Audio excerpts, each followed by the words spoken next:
You're listening to the Huddle Up Podcast with Chad Jensen and Zack Kelberman. Join Broncos Country's deep divers at milehighhuddle.com and sound off. And now it's time to drop some knowledge. Okay, we are live, but we got to let it breathe just for a moment or two while we bring on our Facebook community, which is growing rapidly by the second. And we are good. Welcome in, everybody, to the Huddle Up Podcast, presented, as always, by Mile High Huddle, powered by Overtime Media. I'm your host, Chad Jensen. With me, as always, my partner in crime and fellow football priest. You know him. You love him. He is Zack Kelberman. Zack, it was interesting. There's quite a few quarterback trade rumor topics that we're going to get to tonight. Our first priority is getting the lowdown on day 3 of the Senior Bowl from Luke here in just a moment. But just off the cuff, just to kind of lube us up and get us ready, Dan Saleo reporting on Twitter that Deshaun Watson has 5 preferred teams. Your Denver Broncos, gang, are on that list at number 4, purportedly. So, Zack, your reaction to that notion, along with some of the other buzz that came out on this today. My reaction is, who's Dan Saleo? I mean, this is the time where people put out different things and people can kind of all speculate with unnamed sources and information like that. He said based on Deshaun's people, but that could easily be a media creation as well. I mean, it's looking like those are all the teams that are among the betting favorites or the reported favorites for Deshaun's services. There was a previous report today that said the Dolphins were going to make a play for him. Someone else reported that, but they have Tua. What those two teams you see, the Dolphins and the Jets, can offer Deshaun Watson that the Broncos can't is in terms of capital. If Houston wants a young quarterback, are they going to take Tua or Drew Lock? If they want a first-round pick, they're going to take number 9 overall, number 2 overall. So that's why they're the betting favorites. And just because Dan Saleo is saying it, I still don't think that the Broncos are the odds-on front-runner for Deshaun Watson. But considering their need, considering how often they're being linked to each other, I can see why they make the list there.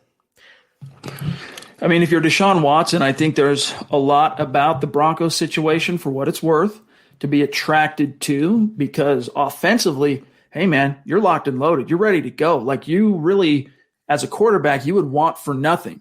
But what you'd have to ponder, like the Peyton Manning call here, the Peyton Manning, thought process would be, like the 4D chess aspect would be looking at, well, when they give up their 3 first-round picks and a couple of 2s and whatever, what's that going to leave our defense that has holes at corner, holes at linebacker, holes up front? And you got to kind of think a few moves down the board. I know Peyton Manning would be, football braining it that way. I don't know if Watson would, but from what I know about him, very smart man, I assume that he would as well. Well, the thing is, though, he reportedly wants to play with Robert Saleh, the new Jets coach. And all those teams on that list, Chad, they have either young offensive-minded coaches or head coaches that provide some sort of excitement. And who do the Broncos have? They're the ones that stand out like a sore thumb because they have Pat Shurmur and Vic Fangio.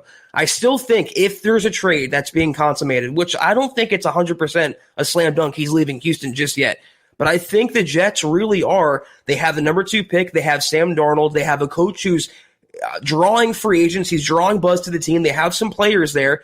He's going to choose his next destination, though. And I just don't see when he can be anywhere he wants to be. Why would he come to Denver over another team like that? So that's my take on the list of Dan Saleo's.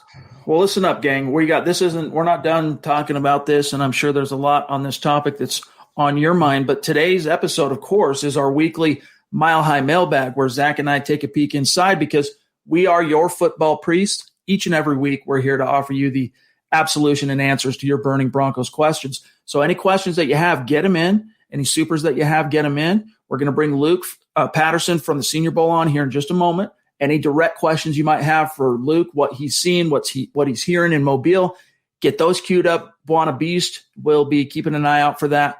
It's going to be a great show. First, though, we do have to say thank you to the presenting sponsor of tonight's show, Manscaped. Listen up, gang. 2020, put it in the books. It's in the rear view. It's 2021. That means it's time to embrace the new year, new me mindset. And there's no better way to cultivate that between the ears than with Manscaped. Manscaped is the best in men's below-the-waist grooming, offering precision-engineered tools for your family jewels and helping 2 million plus men around the world keep their male grooming on point. Zach, so much to choose from in terms of the offering from Manscaped. It's literally a smorgasbord of being on point with your grooming tactics. Yeah, the box is actually behind you, Chad, and I'm gonna pull out just the weed whacker for your nose, your ear hair. I mention this all the time, but if you don't want to get too personal with your grooming and your male grooming needs just yet, start out small like I always suggest. You can either do your arms with the lawnmower like Chad always uses or shows off, and you can do your nose and your face and clean that up with the weed whacker. But between the two, they give you the crop mop for your undercarriage. You can you can smell good, you can feel good. They give you cologne that makes you really stand out in a good way. It's not overpowering. The whole kit and caboodle here is well worth it, and we recommend anyone who wants male grooming to take it up a notch to use manscaped.com. My advice, gang, is come out of quarantine well groomed below the waist with the Lawnmower 3.0. This waterproof, skin-safe trimmer will reduce nicks below the base or below the waist to your two best friends. One of the things I like the most about it, that light helps you see some of those spots that aren't that easy to see unless you're a veritable contortionist. But listen up, here's how you get in on this action, gang, and really embrace the new year, new me mindset. Go to manscaped.com. You'll get 20% off plus free shipping if you use the code HUDDLE. Manscaped.com. Your family jewels will thank you. Yes, get 20% off and free shipping with the code HUDDLE at manscaped.com. That's 20% off with free shipping at manscaped.com, and use the code HUDDLE. Happy New Year to you and your two best friends. Your two homeboys. Two or three, depending on how you look at it. This is the Overtime Podcast Network.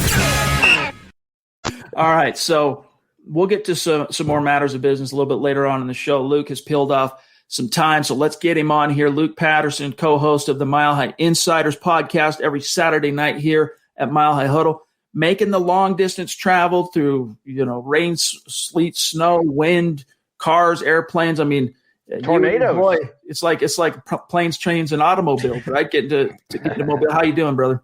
I'm doing good, man. Yeah, add tornadoes onto the list. But Chad, Zach, it felt like fall today here in Alabama, and absolutely loved it. A little bit of overcast, a little chill, but a sunny day. The work is over. Practice is over. Expecting a light walkthrough tomorrow. The players are being grilled, right? They're being interviewed. Their work isn't over. It's all mental right now for those cats. But I'm doing great. It was a really solid week. This is my first Senior Bowl. I will definitely be coming back. Was originally bummed to miss the Shrine Bowl, but the Senior Bowl, what a load of talent. I wish George Payton was here. Well, let me ask you this, because a little birdie told me that there's a trio of prospects today that really emerged. Appreciate that super chat, Muhammad. He says the smooth killer in the house. But Luke, a little birdie told me that there was a corner, a right tackle, and a tight end that kind of blew up today. Drop some knowledge on us. What'd you see? Benjamin St. Just is a Canadian cornerback, born in Quebec. I really like this cat's story. It's a little messy. So he originally started out at Michigan, and in Michigan, he saw a few games his freshman year and then got hurt, had a severe hamstring injury, and decided to hang it up. Didn't think he was going to play football again, and then he entered the NCAA transfer portal, where he was contacted by the University of Minnesota. The coaches brought him in. They grilled him on questions. How much do you love football? Can you still play this game? What's the deal with your injury history? And the guy has just turned out. He has been the most consistent cornerback the last 3 days. Absolute sleeper. Before I even got here, I didn't even know the guy's name, didn't know his backdrop, didn't know anything. But when you watch this cat practice, it's absolutely amazing. He's 6 foot, 200 pounds. He's a big bodied defensive back. He's been praised by coaches, Zach, all week. He's coachable. He adjusts the schemes well. He's a perimeter corner, contests balls. There's just not a lot to not like about this kid. There are going to be tons of questions about injury, tons of questions on if he loves football, but this was a cornerback that had the most to prove coming into this game. And in terms of practice, he's been consistent all 3 days. So be sure to watch out for Benjamin St. Just. Right now, those medical concerns and stuff like that, they're probably going to make him a late round pick, but something the Broncos could definitely capitalize on, because as you know, Chad, and Zach, you as well, the secondary is just so thin for these guys. Luke, I know you have a couple other players you want to mention, but real quickly, I heard Mac Jones might not play in the game because of an injury. What have you heard about that? What's going on with Mac Jones? Actually watched it happen, Zach, and I think there was something going on. I believe it's a left leg, and it looked like Mac Jones had a black sleeve over his calf. And today was a little bit of a bum day. He threw a silly interception in the red zone, something he hasn't done all week. He's been precise. He's been accurate. Yeah. But as soon as he kind of stepped wrong, he was doing a little bit of high stepping, he got plugged. He will not play in the Senior Bowl. I don't expect that at all. I hope he's okay. It didn't look too serious, but you know what? I'm not a doctor. I'm not about to start diagnosing him, and just wish that the guy is feeling better, but don't expect to see him in the Senior Bowl. And I'm going to stick solid with what I said the last two nights, guys. He will be the fifth quarterback taken off of the board. Now, I challenge Broncos country and both of you to consider, where would Drew Lock be in this draft? Because I'm telling you right now, for me, he's the sixth quarterback, maybe even the seventh. That bad. I mean, you're looking at I'd take Kyle Trask right now over Drew Lock. That's how bad. I'm just not into Drew Lock, guys, as you can tell. So that's just kind of where I'm at right now with Mac Jones. He's had a solid performance. He's the belle of the ball with quarterbacks, so he's definitely improved his stock draft. All right, here's one from Gavin Hull on YouTube on Super Chat. Really appreciate that, my friend. Nice little froggy emoji with the Bronco logo. Appreciate you. He says, thoughts on Alaric Jackson? He seems like a good late-round pick. Luke, what are your thoughts on Alaric Jackson? Yeah, and I'm trying to glance at some of my notes on Alaric Jackson. High motor, very coachable. That's one thing that I have written down, plus with the coachable. That's one of the biggest things I think that these guys are trying to prove, because they haven't stepped on a football field in so long. And so now they're finally able to come out and compete. I like his edginess. I think he can definitely use some improvement with his footwork, but it's got some good internal strength. He's got instincts. He knows how to play football. I think the biggest compliment that sometimes you can give these guys, he's a football player. He's not just a position. He's a football player. So I like him. That's an excellent super, but late round guy. Now, a couple other cats I wanted to talk about. I think I finally found the Broncos right tackle that can get us out of this desolate wasteland. And he's a 6'6", 323-pound monster from the University of California. His name is Jake Curran. Now, this guy is the model of consistency. He started 40 games for Cal. He's a solid pass blocker, but he's a road grader in the run game. Now, when you Google him and you start looking at, different draft profiles, you're going to see some stuff talking about how he's not a good pass blocker, how he doesn't have flexibility, and he doesn't have those arches. Well, that's not what I'm seeing today. He looked extremely athletic to me. He was very agile, and his footwork is so technically sound that 2 days ago, I wrote in my notes, this guy can play inside if he wants at guard. And what did they do today? They worked him out at left guard, they worked him out at right guard, and then they moved him back to right tackle. So he proved today that not only, one, he can do what the coaches ask him to do, but he can get to the second level. He can do it very well. I think he's an absolute monster. He's got great eyes, great awareness. I really like his low squat. Having a low squat when you're 6'6", 323 pounds allows you to fight that push and pull from defensive linemen. He's got a great center of balance. I think he would be an absolute star for the Denver Broncos. He could immediately come in, because I'm not paying Juwan James any mind. I mean, you're going to pay him, don't get me wrong. But Juwan James, it is what it is with this cat. Jake Curran, California, watch for this guy because he's getting a ton of reps. Does he have eyebrows, Luke? Just tell us. He does. He's got, not only that, but he's a big burly guy. He would love our Manscaped. He's got the beard. He's got everything going, man. He's so athletic, and it was bizarre to me when I'm going through and they're saying he's not athletic. He can't bend. He can't move. He actually reminded me a little bit of Garrett Bowles in terms of his ability to move his feet so quickly. He's a leader. He was an academic, Pac-12 all-academic honors, so he's smart, and that's one of the biggest things that you need with your offensive lineman. I always, when I covered the Senior Bowl myself in 2015, I was surprised. I didn't realize this. And I think a lot of fans, when they hear this, they'll be surprised. They might not realize it, but no one really cares about the game itself. the reason media and scouts and the whole NFL apparatus descends on Mobile for the entire week is not so much to see how these guys do in the game. I mean, that's a piece of the puzzle, but it's all about that week of practice. And Luke has been there every single day, all week long for the 3 padded practices, which started Tuesday. Almost didn't happen, but thankfully it did. Tuesday, Wednesday, and Thursday. Luke, tell our listeners what happens tomorrow as far as the Senior Bowl schedule, what's on deck for these players. And then one last question for you, because I know you got to get going, is just simply, have you picked up any buzz on some of these guys that the Broncos might have an interest in? Yeah, tomorrow's going to be a light day for players. Expect a walkthrough. Guys aren't going to be getting after it anymore. The hard work is over, and you said it, Chad. I mean, I'm not attending the Saturday game. That's just kind of the way it is. Nobody does. Everyone flies out unless you're TV. Yeah, exactly. I came here for the work. And one player I wanted to mention before I get to your other question is John Bates, Boise State tight end, 6'6", 259 pounds. As a tight end, he could very well be the best receiver here at the Senior Bowl. This guy was catching absolutely everything.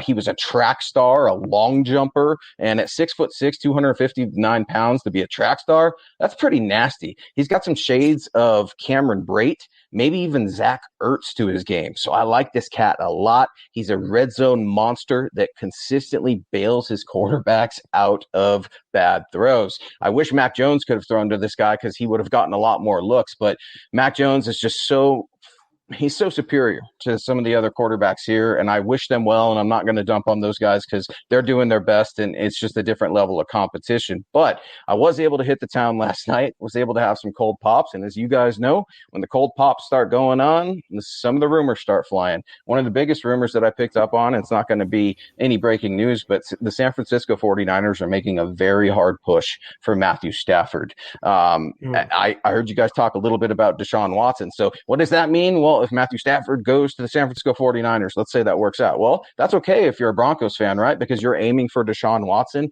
I completely agree with Zach. Why would Deshaun Watson want to come to the Denver Broncos? They have been the poster boy of dysfunction.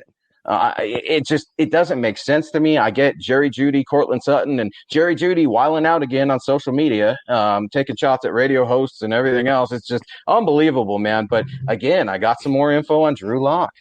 People are not high on Drew Lock at all. Now, what I am hearing about the Broncos that will excite fans is they cannot stop talking about Cortland Sutton, Noah Fant, and Jerry Jeudy. What will the Denver Broncos look like next year with all three? Well, we don't know because we don't know who the quarterback's going to be. So it starts there, but expect the San Francisco 49ers to make a very hard push along with the Indianapolis Colts to get after Matthew Stafford.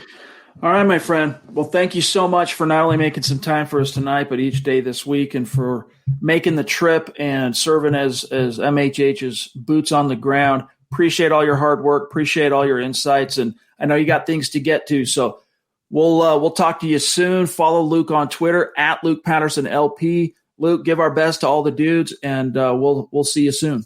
Yeah, absolutely. Broncos country, you guys should be so excited because there's so much talent coming up here in this draft. I know it's a few months away, but milehighhuddle.com, at milehighhuddle, the best place for Broncos coverage. Be good, fellas. All right, buddy. Safe travels, Luke. Thank you. Safe travels. Yep. Peace out. All right. Wow.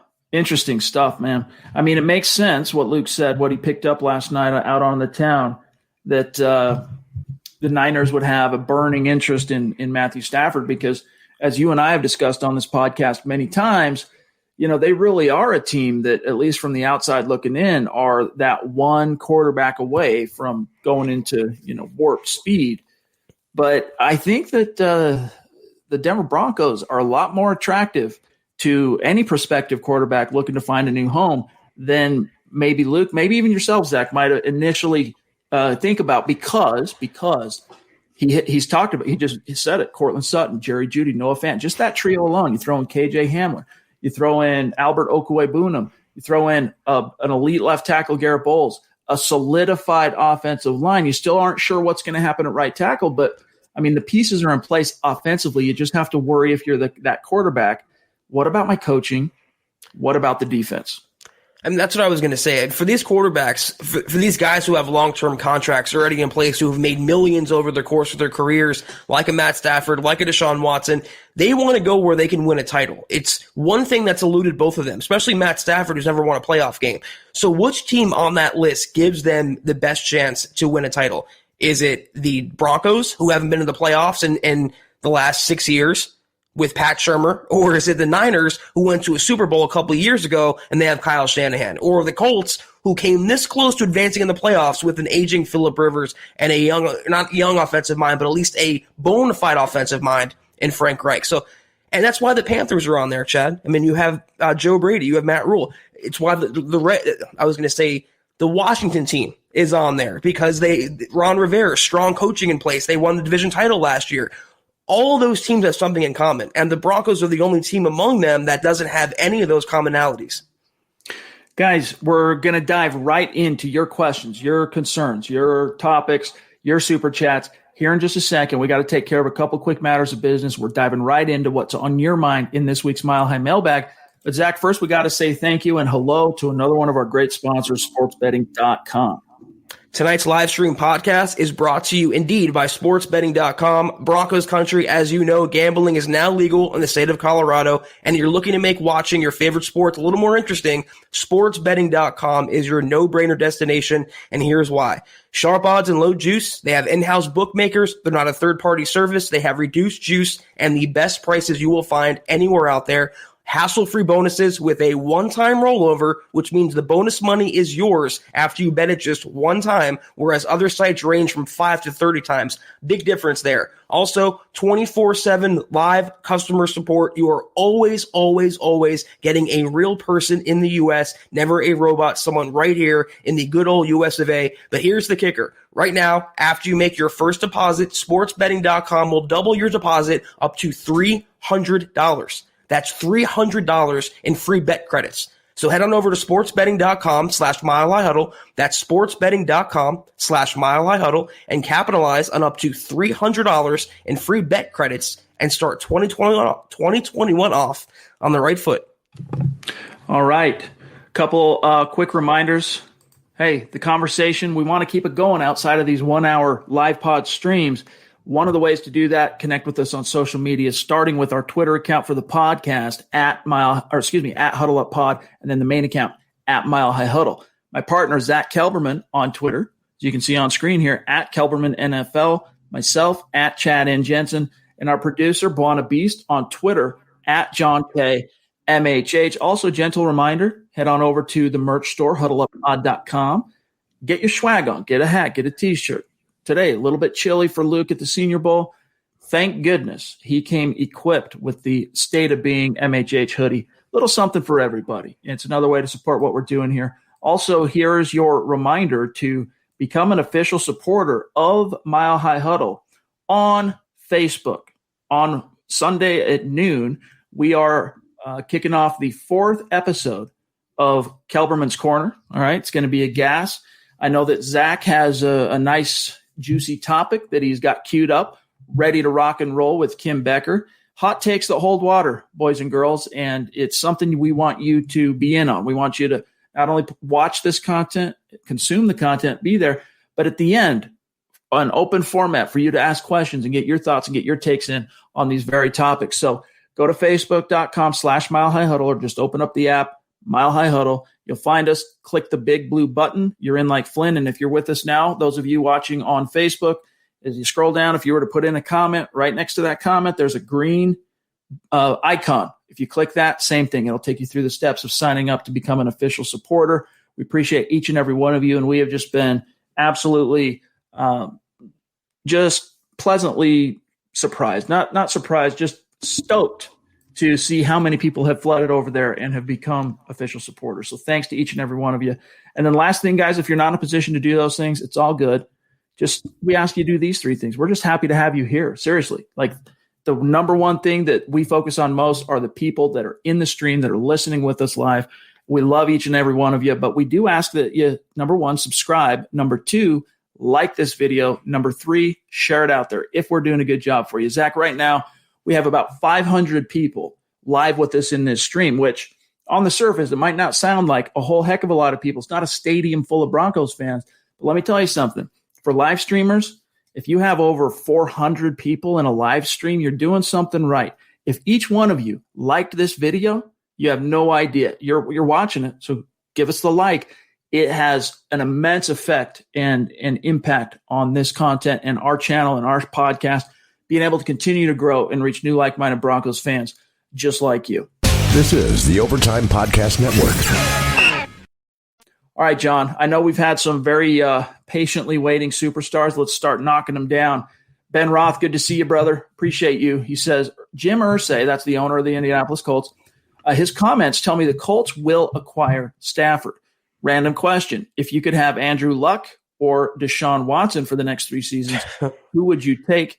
Look, if it came down to just pure quarterback, I would take Luck. But Luck, you don't know what's going on between the years. And so for me, if that was my options, or if those were my options, I'd probably end up leaning Watson. But I'm a big Andrew Luck guy. I just worry about he's too much of a thinker almost. And he's had too many head injuries, and there's a reason why he retired in the prime of his career in the first place. And he's been out of football for a while now, and Deshaun Watson's entering his prime. He's the reigning NFL passing champ. He's a dual threat guy, great in the community, great in the locker room. To me, it's a no-brainer. Maybe Luck in like 2014 maybe, but not Luck in 2021. Give me Deshaun Watson any day in that deal. I agree. We'll grab Kenneth Booker here. Appreciate you, my friend. Good to see you. He says, if not Denver, what team would you like Watson to go to? If not Denver, honestly, I'd like to see Shanahan get his guy. Yeah. That'd probably be the place I think he would be the best fit, at least at this point in time and on the surface. But what's your answer? Any team with elite level coaching, whether that's the Colts, whether that's the Niners, preferably the Niners. Can you imagine Deshaun Watson with Kyle Shanahan? And they still have that defense in place. Yeah, they lost a lot, but they have so many tremendous players on that defense. They have the talent on offense. They have the running game. You put them there, I think that's a title contender from day one. All right, let me see where we're at here. I want to try and get Zeus McPeak in the house. And just, how we feel about Zeus. MHH, founding Mount Rushmore superstar. Love you, bro. Appreciate you. Hello to you. Give our best to yours as well. And hope you're having a great night. Thank you, Zeus. Appreciate you. My stream just did a jump all the way down to 646. John, let me scroll up and see where I'm at here. I got Kenneth at 640, but you're right. There's a few superstars in between. Chase, Muhammad, Burn the Guitarist, Josh, Shadow. I don't know if you can grab any of those. Awesome. See, this is the man. Chase Wellner, superstar. Love you, buddy. He says, we did it, boys. Top 5 in something again. Talking about Watson's list or purported list, right? There's this, as Zach said, it's interesting, right? It's something to talk about. It's something to kind of speculate over, but we have no way of knowing exactly what Deshaun Watson's top 5 priorities are. But again, the Denver Broncos, according to this Dan Saleo, they are number 4 on the list of 5. It goes Dolphins, Jets, Niners, Broncos, Panthers. Zach. But Chase, that comment in itself is the reason why the Broncos aren't appealing to Deshaun Watson. If you have to make a joke like that, which is sadly true, they haven't been relevant, they haven't been playoff bound since Peyton Manning hung up his cleats. In the NFL, it's a lifetime ago. And for most of us, 5-6 years is a while now. It's felt like an eon ago. So that's exactly why when you stack up the Broncos against Indianapolis or San Francisco or even Washington, Carolina, all those teams are at least pointing upward or have been pointing upward, whereas the Broncos consistently have been facing downward. I think that comment in a nutshell, Chad, is the issue with Watson in Denver. I want to grab this comment here from Gavin real quick. John, while you queue up, again, just real quick, we need Muhammad's, or I guess we did get Muhammad early on. So we need Burn the Guitarist and Josh Shadow. No, we have 2 from Muhammad. So 1 we missed about superstars. So, but Gavin, thank you for the clarification here. He says, Jerry Jeudy was taking shots today at Mike Evans of 104.3 The Fan. Of course, one of the co-hosts of the Fan's Morning Show with Mark Schlereth and Evans, I believe this is the name of the show. But yeah, so it's not surprising. All right, Jerry Jeudy. Well, I'll tell you this: if you would have told me at this time last year that Jerry Jeudy would be doing this type of stuff, I would have been surprised. All right, but after what we saw from him his rookie year and kind of just some of his weird passive aggressive machinations, Zach, including the shade he threw at his quarterback and his offensive coordinator at a certain point down the stretch, it's nothing on the maturity scale with regard to Jerry Jeudy or lack thereof surprises me. Well, what did he say though? Because I wasn't aware. When Luke first brought it up, I went to his Twitter, Jerry Jeudy, to see if I could find something. I couldn't, so I can check it out again. Yeah, if anyone knows in the comments what he said exactly, let us know. I didn't come across it, but he's still pretty immature, and he had a tough season. It's a tough year for everyone still, coming out of 2020.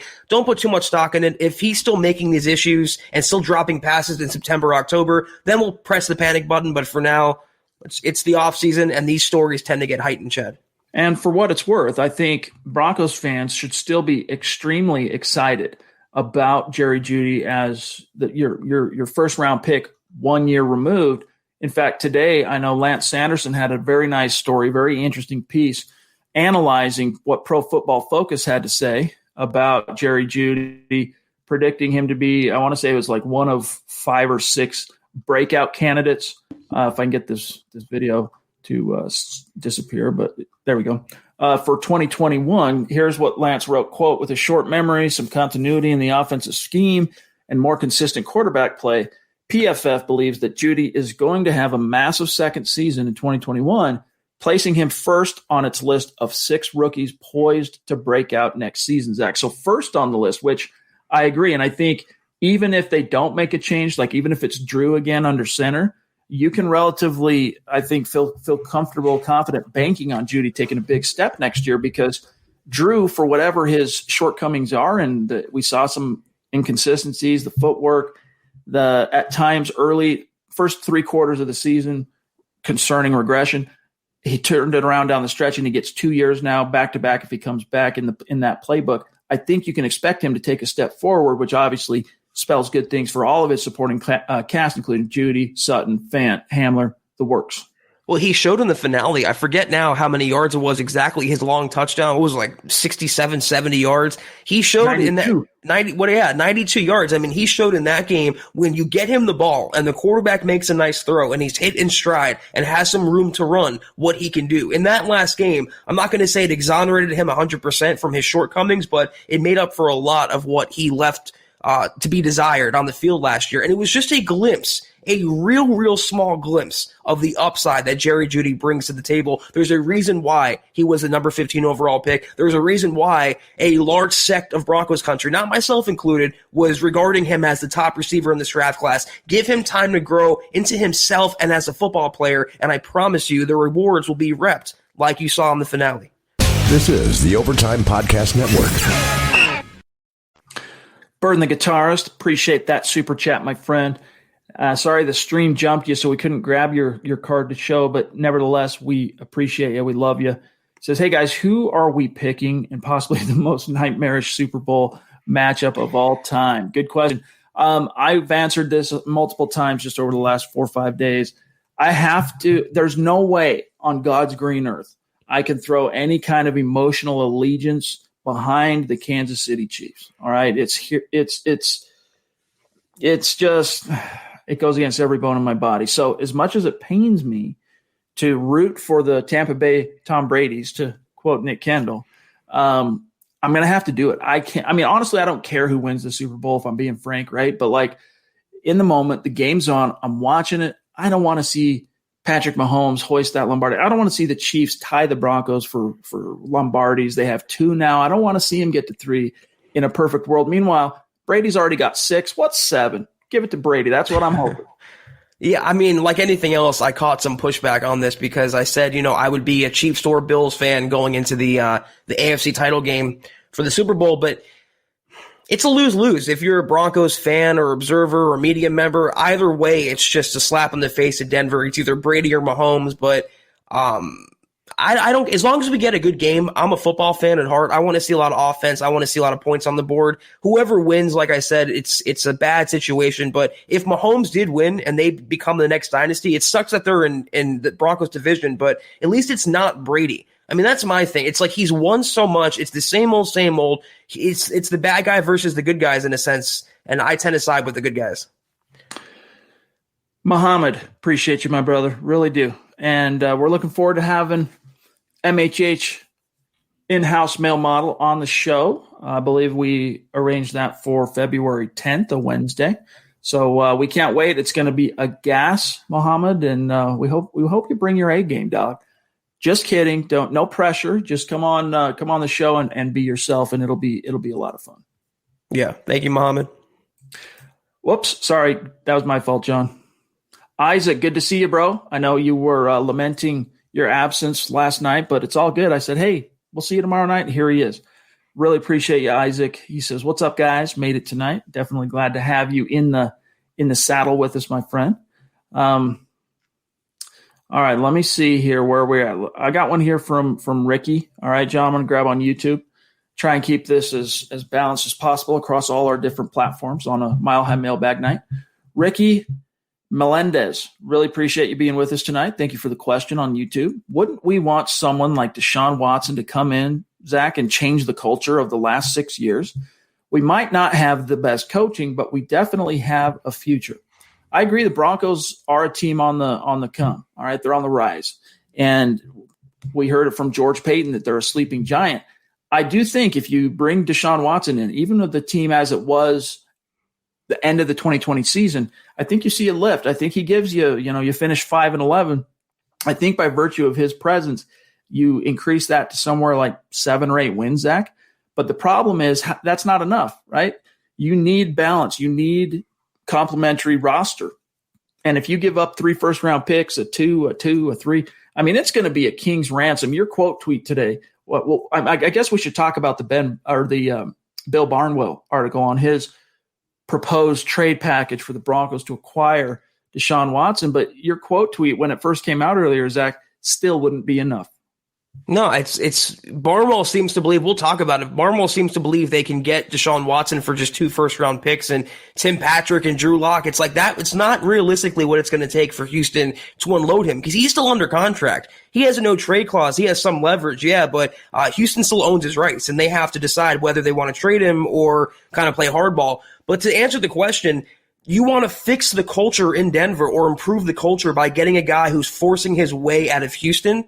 I don't think that's the right guy for that mentality to go through a rebuild. If you get Deshaun Watson, if you're George Payton and you bring him to Denver, you give up at least 2 first-round picks. You have to win a Super Bowl within 2 years, 3 years at the absolute most. Otherwise, you are right back to square one with an unhappy and disgruntled Deshaun Watson, who seems to want a lot of power in the organization. I understand the Texans are a dumpster fire, but if you don't keep him happy, you're going to have the same issue. And what has he won in Houston? For as good as he is, which he is, he's great. He's won nothing tangibly. And because you have to have more around him, not just coaching, not just a defense, not just an offensive line, preferably all of it. And some teams on his reported list have those things. The Broncos are missing a few. That's where the disconnect to me comes in with Denver and Deshaun.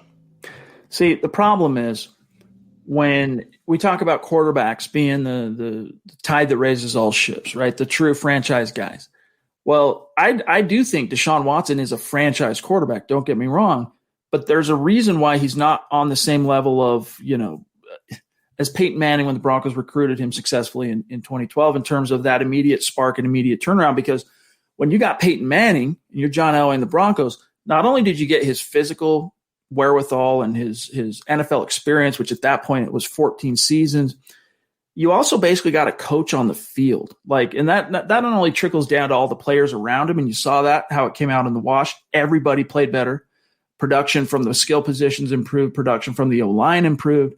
But literally, you're bringing in a guy who is his own offensive coordinator, and he's out there on the field manipulating defenses pre- and post-snap and doing his thing. Watson is a formidable, talented young quarterback. But, Zach, let's not pretend he's quite yet on that level where you're basically paying when you give up, as Barnwell says here, the number 9 overall pick, the 40th overall pick, next year's first rounder, next year's second rounder, to acquire Deshaun Watson and a fourth round pick for whatever reason. He throws a freaking fourth round pick in here. I mean, it's like how random. You're not getting that offensive coordinator that comes with it. You're not necessarily getting that, football experience and the whole package and acumen that you got with Peyton. So Broncos fans need to try and keep that balanced in terms of when you're eating your heart out over how you get the next great quarterback. If you're one of those that's just completely off the Drew Lock train, you got to keep that in mind.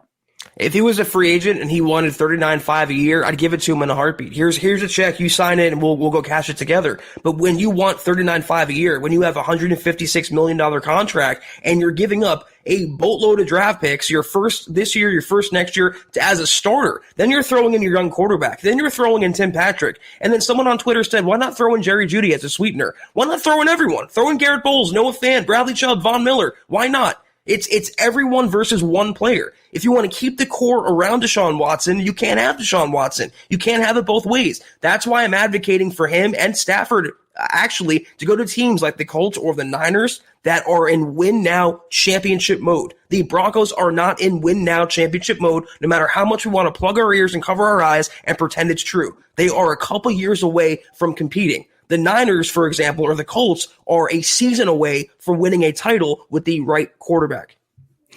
Mr. Ranch, appreciate that super chat, my friend. And if you're on Twitter, this goes out to everybody, but especially our superstars. Connect with us, because not only do we want to keep the conversation going on Twitter, but we like being able to shout out our superstars, each and every one of you, after every live stream. So connect with us, Mr. Ranch, if you're on Twitter.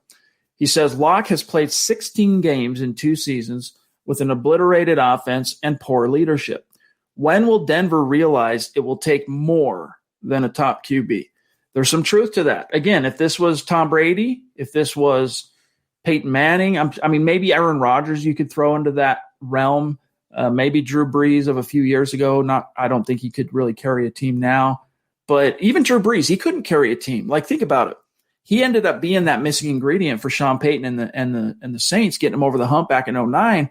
But think of all those years, dude. But the Saints became relevant again the last 4 years, I'll say, something like that. Since like 2017, they were a competitive Super Bowl contender each and every season.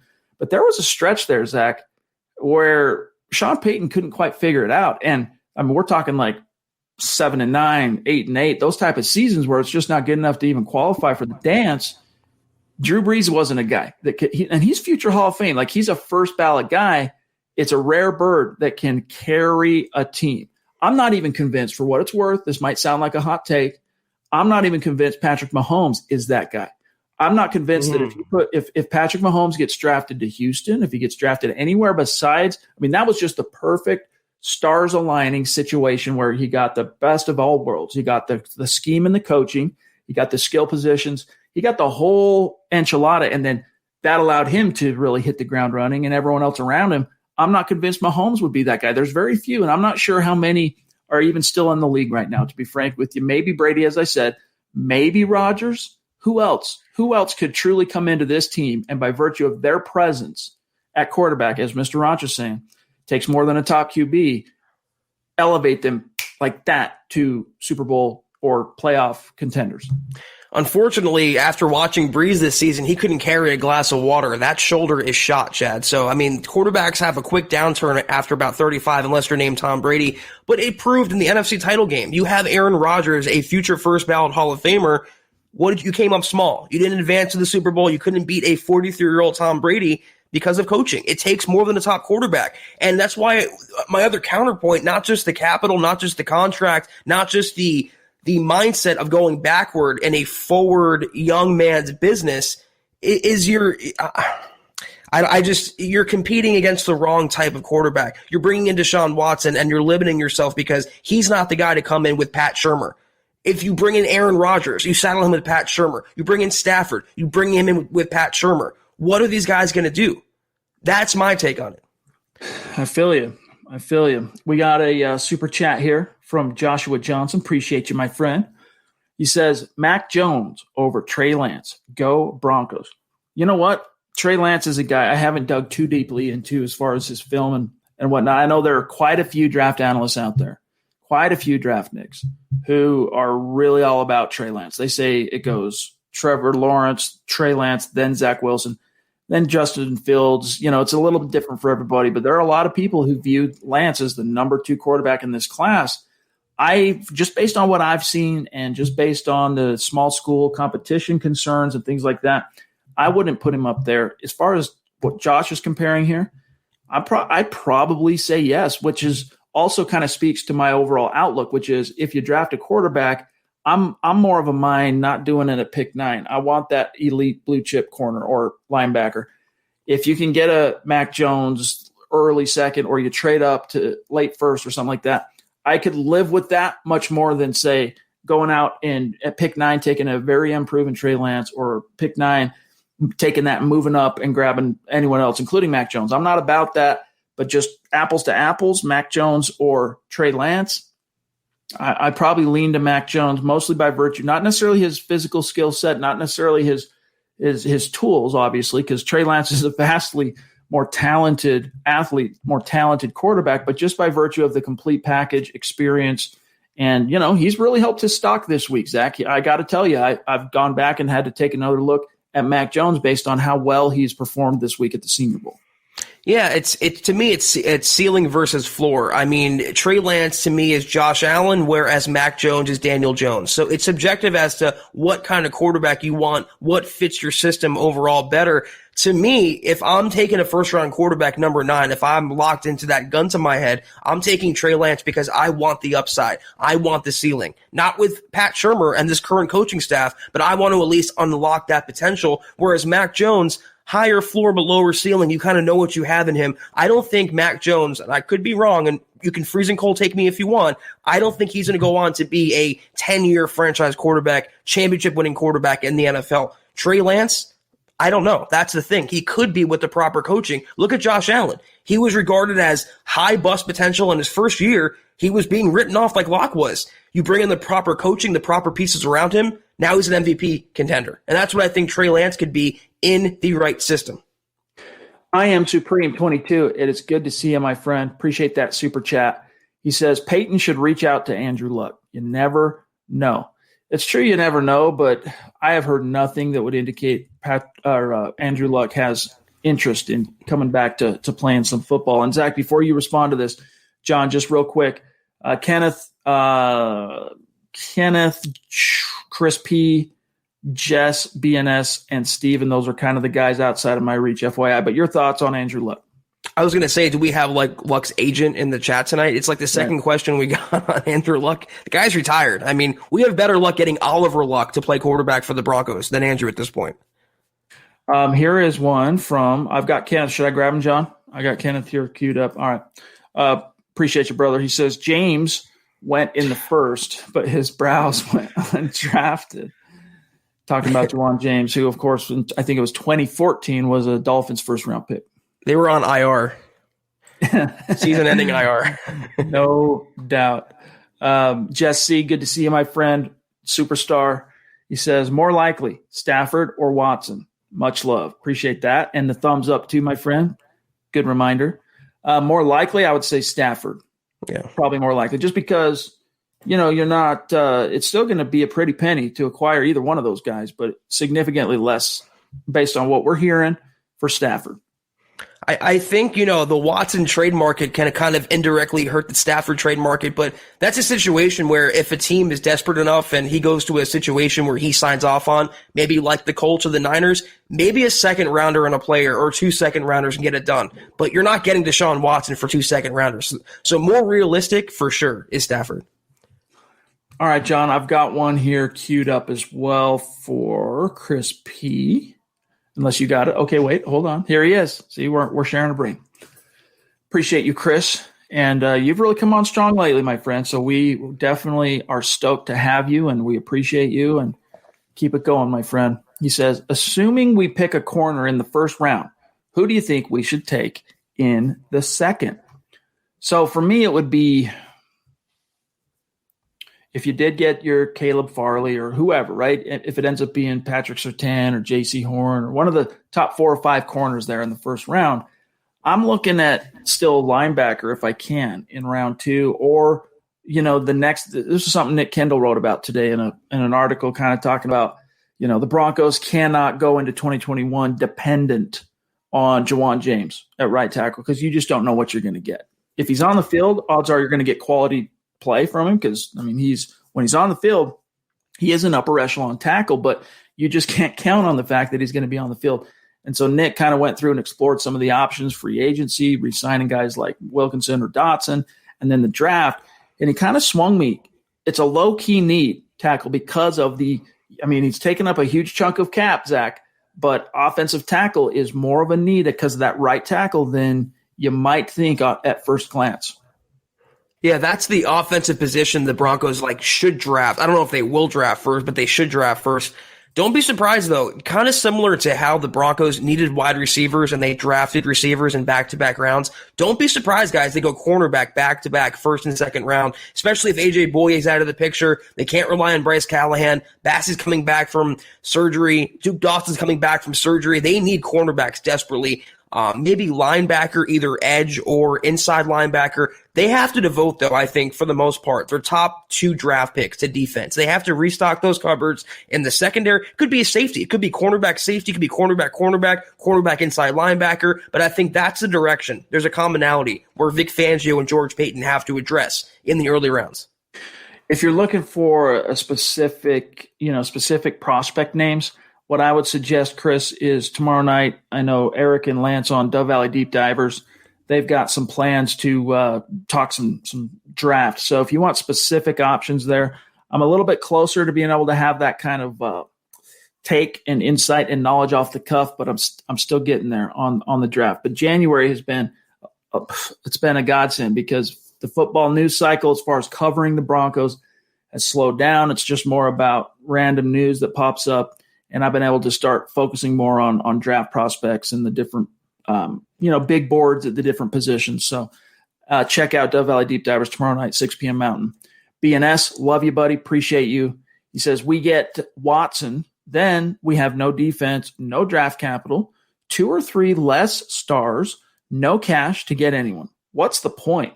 Stick with Locke and get Fitz. That's what I'm more inclined to do. And in fact, I could stomach Matthew Stafford because of the cost. Like if at most it was, I don't know. I don't think I could stomach, to be honest with you, the number 9 overall pick. But if it was 2 twos, I could live with it. If you really think you're the Broncos and you think you got the horses with Matthew Stafford, armed with your first this year, armed with your first next year, armed with all your other picks, to hit the ground running, then fine. Let's get after it. But you're selling the farm, dude. And one of Zach's lines is you're selling the land the farm is on. I mean, you're mortgaging everything to get Deshaun Watson. And then as BNS points out here, then how do you balance the scales? How do you build a competitive, complementary, deep roster? You know what? I'm not wild about Fitz. I prefer Andy Dalton. He's a little safer, and he'll be probably comparable in price. But I'm inclined to agree with that approach as well. And I'm not just saying that because, I still see something in Locke. I don't want the Broncos as a team to be crippled or hamstrung, and that's what they would be even with the Stafford trade, unless they give up just 2 second-round picks, a first-round pick and a second-round pick, and Tim Patrick and Drew Lock. It's just too much. You're getting Watson and sacrificing the rest of your team to get him and bring him on board. So it's subjective completely. Chad, Broncos fans don't want to stomach a quarterback anymore. They want the big, sexy, splashy move. They don't want to wander the desert. They want a full bottle of water in their hand, and that's what Deshaun Watson represents. That's what Matt Stafford to them represents. But realistically, you have to walk and ration your water and kind of be more realistic as to your options. And I think maybe someone like Andy Dalton and Locke is more realistic. You might, if you're wandering that desert, you might stumble upon an oasis. But you still got to find your way out of that oasis, right? You're not to your point B yet. You're like somewhere in between. You still got to be able to get to that destination. You're going to have to leave that oasis. And can you carry enough water to get you there? That's what we're saying. We're not sure that either one of those guys, when you give it up, what you have to give up to get them, allows you to get there. Right. WE in the house. Good to see you, my friend. Thank you. No one remembers what the Chiefs gave up for Mahomes. When you can get a top 10 quarterback entering his prime for a decade, you don't think twice. And by the way, John, as I serve this over to Zach, I'm going to grab 1 or 2 Facebook comments here next, just to give us some time to queue everybody up. But Zach, do you remember what the Chiefs gave up to move up and grab Mahomes? Because he's right, off the top of my head, I don't recall exactly. But Mahomes is an outlier and the ultimate outlier. And Deshaun Watson, as good as he is not Patrick Mahomes. I think, in my opinion, it's Mahomes, say what you want about him, and then literally every other quarterback in the NFL. And he went to a perfect system and a perfect coaching staff with Andy Reid. And Pat Shurmur is not Andy Reid. So it's apples and bowling balls. You can't make that comparison. That's why they're not a Deshaun Watson away from winning. The Chiefs weren't a title contender with Alex Smith at quarterback. They were a title contender with the right quarterback in place. They were a Mahomes away from winning a title, and they have. The Broncos are not there. It's not comparable. So for what it's worth, I just Googled it for a refresher. Here's what the Chiefs gave up. They gave up their number 27 pick in the draft. That's where they were sitting originally, to move up to pick 10. They got Mahomes. That ended up being Tre'Davious White for the Bills, for what it's worth. They traded with the Bills. They also gave up their 2017 third-round pick. They gave up their 2018 first-round pick. And that was used by the Bills to move up and take linebacker Tremaine Edmonds. So, yeah, they ended up, Zach, in essence, honestly, they gave up one first-round pick and a third-round pick because they were going to pick in they still got to pick in the first round that year, right? So you could say that they gave up two ones and a three, but in essence, what they actually gave up was 17 spots in draft positioning in the first round of that draft, a 1 and a 3, which, that's small potatoes for that caliber of quarterback. But as Zach said, it's the unicorn. You can't structure and even speculate this scenario around such an outlier. And there's a recent article, I believe it was from The Athletic. I can't remember. I only read the lead to it, but it was detailing how that Mahomes deal went down when they decided they were going to trade up. And I believe the opening 2 words were holy hell, or holy, S. So it was not so easy as, let's just willy-nilly give up draft picks. It's a blockbuster deal. It's a franchise-altering deal. And you have to be not 100% convinced you have your guy, but 1,000% convinced. And Reid and the Chiefs were back then. The Broncos are not where the Chiefs were. I hate to say it. I know it hurts, but that's the truth. Robbie Nuns, a.k.a. Nunzi, in the house. Good to see you, my friend, on Facebook, one of our supporters as well. He says, why go after a quarterback who isn't mature enough to handle some adversity? Why does he think, talking about Watson, he should get to have all the power? Hard pass by Nunzi. Yeah, you wonder what you're getting there because, I understand why he'd be perturbed. They traded away your top wide receiver the year prior, and then you're told that you'd have a say in the GM hire and the head coach hire, and they end up basically stiffing you on that. I get why that pissed him off. I get why that rattled him, but it is a question. I agree that at least is a question you have to ponder. I think it goes a little deeper. Obviously, this whole rift with Jack Easterby, he rose from being, I think, the team chaplain to now the executive vice president. It's incredible, the rise of him. But also Bob McNair, he made some questionable comments, some racist comments in the past, and he really divided the locker room. And I think Deshaun Watson never recovered from that, and he wants out. He's seen him trade away the best players, DeAndre Hopkins, and they've seen the direction this organization is going, and they're going down fast. But that was my opinion, though. And he's a good guy, great off-the-field guy, great locker room guy. I can't smear Deshaun Watson. But if you're wanting to fix the culture or strengthen the culture, it's not going to come with a guy who's strong-arming his way out of one team to get to another. If you don't win with him in 2-3 years, he's going to be back to the same mindset, and you're going to be in the same situation you're in right now. All right, John, as we grab this one here, just FYI, and we're approaching our limit here. We're going to have to get out of here soon, but after Steve, we've got Black Knight, Michael, and then I've got Peter Parker, just FYI. So Dylan's point here, appreciate you, Dylan, one of our superstars in this community, says the fact that most Broncos fans want a Stafford, want a Watson, or a high-drafted quarterback tells you we need an upgrade at quarterback, which, look, I get it. A lot of fans – but here's what you got to ask yourself, Dylan. How much of that is, again, if Drew was a first round pick, how would that change the equation, or would it in your mind? I think it would. I don't think you'd have people so ready to run him out of town this quickly. the Broncos do need an upgrade, Zach. All right. They need an improvement. And Drew could be that upgrade. Drew could improve this year and provide an upgraded performance at quarterback for the team in 2021. We don't know that. But the team, frankly, teams don't make their personnel decisions based on what the fans think anyway. As much as we hate it, like we want the team to listen to what we want, right? That's not really how the teams think. Let's face it. I just think it's more of an indication of how desperate and impatient Broncos fans, and I understand why. I mean, you guys have been chasing that dragon since Peyton hung it up, 5 years ago now. And any quarterback that became available or came to Denver, we got this with Osweiler. We got this with Keenum. We got this with Flacco. We got this with Locke. And I understand you want the guy. You want to be relevant. You want to go back to the playoffs. You want to have an offense like you maybe had under Peyton.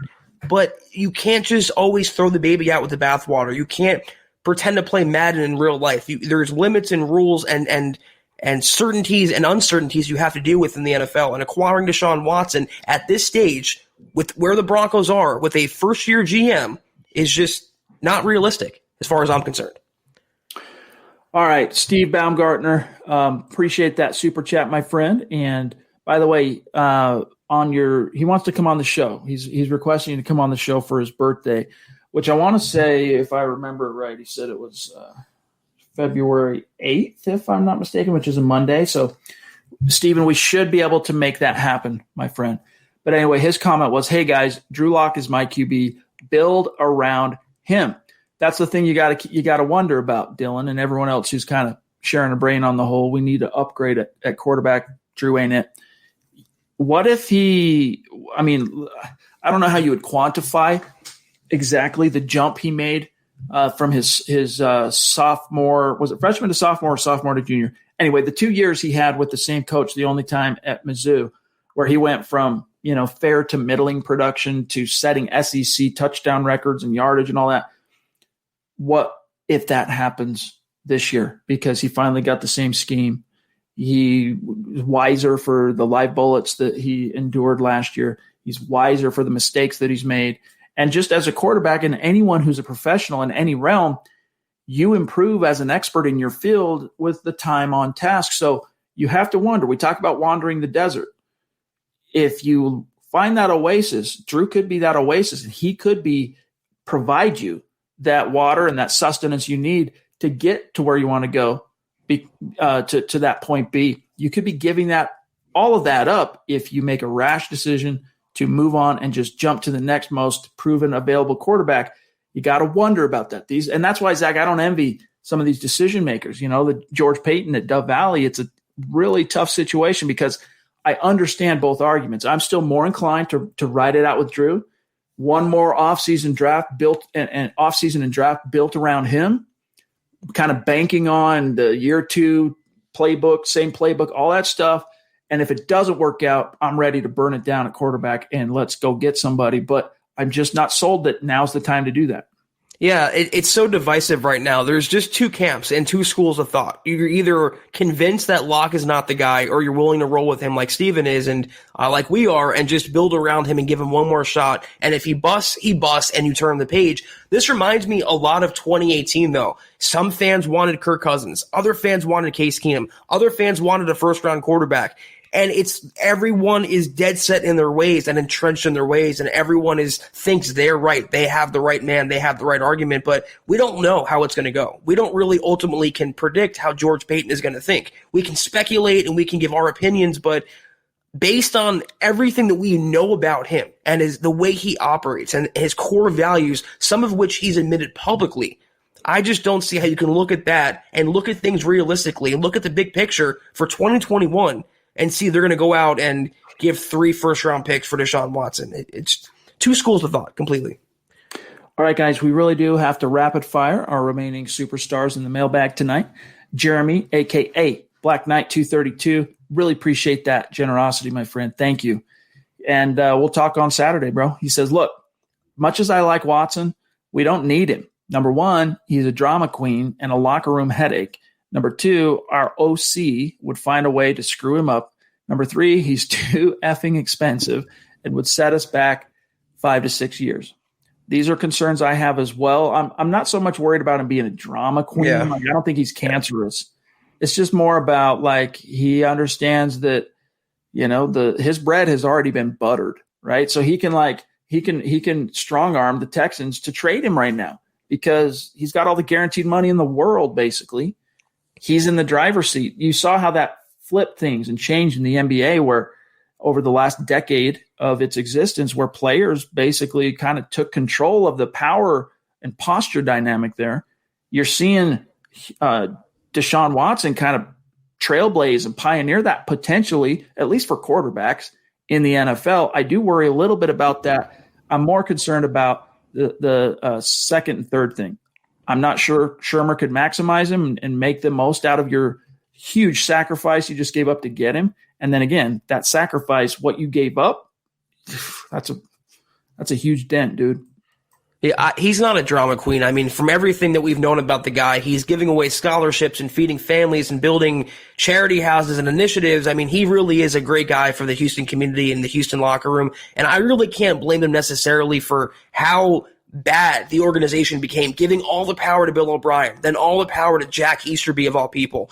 But number 3, he is expensive, and $39.5 a year, which he's making, that money to me, I know it's market value now for a quarterback, but that money to me is reserved for a quarterback like a Mahomes, who's won a title already. To pay a guy that when you're already paying a quarterback, quarterback franchise money in Von Miller, it's not really doable. But number 2 is the biggest thing to me.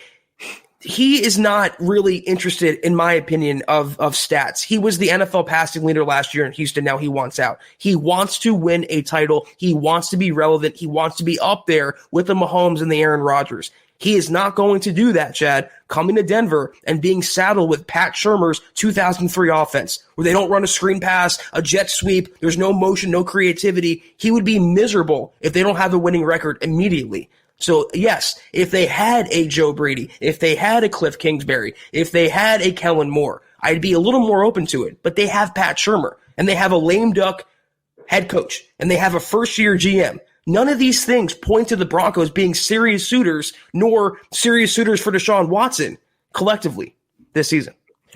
Peter Parker, Spider-Man, is in the house with us. With great power comes great responsibility. And Peter, we take that seriously here at the Huddle Up Podcast. So thank you, my dog.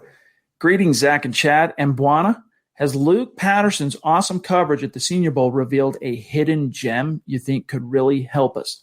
Yeah, there's been a few that he's put more on my radar, including the linebacker, what's his name, Cox. Is it Jabril Cox? What's his name, from LSU? Give me a second. I'll have it for you. Jeez, I can't believe I'm about to screw that up. Yeah, Jabril Cox. He's a guy I like. And you want to talk about second, third round options at linebacker, like if you end up taking that corner in round 1, he's a guy I'd be looking at right now, maybe round 3, but who knows? He could end up improving and climbing up into early day 2, but there's quite a few of them, and I'm glad to hear that you've been following Luke's coverage because he's doing a great job for us down there. Yeah, I like that he scouted linebackers and offensive linemen because those are 2 positions the Broncos could invest in heavily in the first 3 rounds or so. John, DM me. I can't quite tell who you have queued up. It's Michael. Okay, we'll get Michael after Z-Dub, and then we'll get out of here. Zachary Smouse in the house, longtime superstar, a Mount Rushmore superstar. The very T-shirt he's rocking on his YouTube profile pic, he designed. It's the superstar-designed State of Being T-shirt that you can get right now at huddleuppod.com. Love you, buddy. Appreciate that. He says, just because on a super chat. And I'll tell you what, Zach and Zachary, that's how we distinguish here, right? It's been really cool to see Zachary blossom and just grow since the first time we had him on the podcast, or I guess the one time, right? We've only had him on once. But from that time that we had Zachary on the show, I don't know if that was some kind of an impetus or watershed moment for you, Zachary, but it's been really cool to see you go on. I know you're now doing 2 podcasts yourself. So congrats on that. One's a Broncos pod. Forgive me, I can't remember the name of it. Something Broncos Brothers, right? Or Brothers in Orange and Blue, something like that. And then kind of more of a, I guess, politics culture podcast that you're doing with Duke Boynton. So been really cool to see that happen. And congrats. And we're proud of you, my friend. So thank you. And with the best name on planet Earth. All right, last one. Then we got a dip. Michael McKinney, thank you for that super chat. Not a name that off the top of my head, Zach, I recognize on super chat. So welcome. Thank you. Appreciate you. He says, we have too many holes to give up any draft capital. We aren't the plug-in QB to win team. We were with Peyton Manning. Yeah, let us not forget too, like when the Broncos landed Peyton Manning, we've already talked about what Peyton brought to the equation, but what the Broncos brought to the equation was a playoff caliber, young but playoff caliber roster. They had just made it to the divisional round of the playoffs the year prior. So, it's not apples to apples, Zach. It's not. And I just want to address one thing. Brian's challenging what I said, calling Fangio a lame duck is a little rough. I don't really think it is. If he doesn't make the playoffs, he's gone. George Payton will fire him and fire the coaching staff and bring in his guys. This was a one-year experiment to make it work with Peyton and Fangio. So at a winning record, 9-7 is the minimum Fangio has to do, or else he will be gone. So calling him a lame duck, I think, is pretty appropriate. Apologize, Chichiochoa. You're right, dude. We didn't get any Twitch comments or questions in tonight, and I'm sorry, my friend. Sometimes the chat moves super hot and heavy, and I think of all of our listening and viewing community out there, where we stream to, Twitch is the smallest. And so even if there's a lot of comments coming from that small community on Twitch, it's harder to make out against all the YouTube, Twitter, and Facebook comments. So shout out to you, though. Appreciate you being with us on Twitch. It does make a difference, and we appreciate you, my friend. But all right, we gotta get out of here for now. I think this was a very fun and productive conversation here that Zach and I have had with each other and with you and with having Luke on. So thanks to each and every one of you for peeling off some time and spending this hour with us, hour plus. I guess we're at an hour 10. Before we dip on out of here, though, guys, again, here's your call to action. Head on over to Facebook and search Huddle Up Podcast. You'll find our brand spanking new, just a few days old, Huddle Up Podcast Facebook page.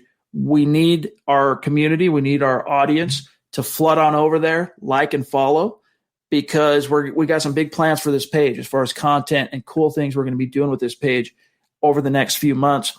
And as we mentioned last night, in 2 weeks, we're going to randomly select a few names of the fans and community members who go over and follow and like this page, all right? And we're going to give away some swag, whether it's a hat, a T-shirt, a hoodie, a mug. So free MHH swag for doing what you would do anyway if you could just remember to do it, and that is follow the podcast on Facebook as well. Brand new page, easy to find, facebook.com/Mile High Huddle Pod, and it'll take you right there, or you just open it on your phone and you see and just type in the search Huddle Up Podcast. You'll find us right there. But thanks to everyone who has flooded over there and gotten on the like and follow train. We appreciate you guys, and each one of you have already entered yourselves into that giveaway that's coming here in 2 weeks. So last thing before we go, guys, make sure you connect with us on Twitter at Huddle Up Pod, at Mile High Huddle. My partner, Zack Kelberman, at Kelberman NFL. Myself, at Chad N. Jensen, and our producer, at John K. MHH, also for continued Senior Bowl coverage and analysis and NFL draft and Broncos and the whole 9 yards. Follow Luke Patterson on Twitter, at Luke Patterson LP. All right. Check out the merch store when you get a moment, huddleuppod.com. Get your swag on. And again, we got episode 4 of Kelberman's Corner coming down the pike in 2 days. All right. Tomorrow's Friday, so 3 days. Sunday, noon Mountain Time is episode 4 of Kelberman's Corner. All right. Hot takes that hold water. Head on over there for Sunday's show. To get access, you go to facebook.com/Mile High Huddle, the main page, and click the big blue button. You're a supporter. You're in like Flynn, and you'll get access to that. Other than that, guys, again, before you dip, please like this video. So crucial on YouTube and Facebook. And Zach, I know you and I are done for this week. I'm going to hop on and help while Luke's traveling back to Denver. I'm going to hop on and co-host with Nick on Saturday night for Mile High Insider. So I'll see all of you then. But Zach, you and I will reconvene Sunday for Kelberman's Corner and our podcast Sunday night. So have a great weekend, bro. Sign us off. You as well as always. And Muhammad jumping in here. 199 super sticker. Thank you. I think John's got the actual sticker, but thank you, Muhammad. Yes, be there, guys, if you can. Kelberman's Corner, noon Mountain Time on Sunday. It's going to be a spicy topic that I think a lot of you, we just kind of touched on it, but a lot of you can kind of agree with. We'll see you Sunday night, though, 6 p.m. Mountain Time, 8 p.m. Eastern. Be there or be square. We prefer you to be there. Thank you so much. Have a great weekend, guys. And until next time, and as always, go Broncos. You've been listening to the Huddle Up Podcast. Join Broncos Country's deep divers at milehighhuddle.com to keep the conversation going.